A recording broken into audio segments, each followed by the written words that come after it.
When a company is thinking of purchasing an asset, it should consider the entire cost of ownership, not just the purchase price. The total cost of ownership includes things like delivery and installation, training and support, repairs and maintenance, energy and fuel, insurance, environmental or disposal costs, and of course the purchase price. The total cost of ownership is thus the sum of the purchase price and all the direct and indirect costs of ownership.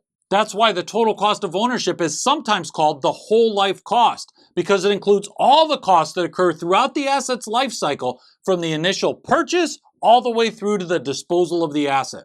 Now, when it comes to procurement, it's tempting to just focus on the purchase price because that's clearly visible. But an asset with a cheap initial purchase price might actually be more expensive to own than a competing product in the long run. For example, let's say your business is about to buy an ice cream truck, and you're trying to decide between one of two trucks. Ice cream truck A has a purchase price of $60,000, and ice cream truck B has a purchase price of $70,000. Both trucks are expected to have a useful life of 10 years. Now, it will cost $8,000 a year to operate ice cream truck A. Ice cream truck B, however, gets better gas mileage and will require less frequent repairs.